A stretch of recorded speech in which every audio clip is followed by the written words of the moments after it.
তো একটা কাজ করো, আজকেই ওই পোলাটারে ধরায় দাও। কে? শান? এটা এনিমেলের ক্ষেত্রে হয়েছে, জাওয়ানের ক্ষেত্রে হয়েছে, পুষ্পা ক্ষেত্রে হয়েছে। আমারে ভালোবাসো না তুমি? বন্ধুরা, আপনারা কি জানেন কেন সবার শেষে, সমস্ত দেশের শেষে কলকাতাতে তুফান সিনেমাটি রিলিজ দেওয়া হয়েছে?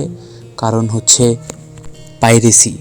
হ্যাঁ, ইন্ডিয়া এরকম একটা জায়গা যেখানে যে কোনো সিনেমা রিলিজ হওয়ার ঠিক ওই দিনই রাত্রের বেলায় সকল সিনেমার পাইরেসি কপি পাওয়া যায় নেটে।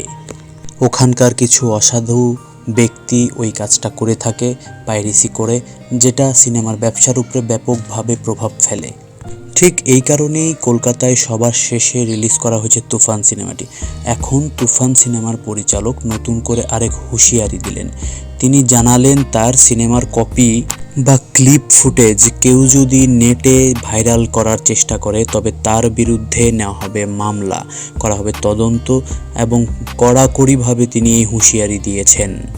ব্যাপারটা একদিকে ভালোই হলো, কারণ সিনেমাটির ব্যবসার এই পাইরেসি মারাত্মক বাজেভাবে প্রভাব ফেলে। যদি এই পাইরেসিটা আটকানো যায়, এরকম হুঁশিয়ারি দেওয়াটাও আমার মনে হয় এই ভয়ে অনেকেই পাইরেসি করতে সাহস করবে না এই সিনেমাটি। তো বন্ধুরা, আপনাদের কি মতামত? রায়হান রাফির এরকম হুঁশিয়ারি দেওয়াটা কি আসলে উচিত হয়েছে? এটা কি ভালো কোনো ব্যাপার হয়েছে? অবশ্যই আপনারা আপনাদের মন্তব্য কমেন্টে জানাবেন। আমাদের ভিডিওটি ভালো লেগে থাকলে অবশ্যই লাইক, কমেন্ট, শেয়ার করতে ভুলবেন না। আর অবশ্যই চ্যানেলটি সাবস্ক্রাইব করে পাশে থাকুন। ধন্যবাদ।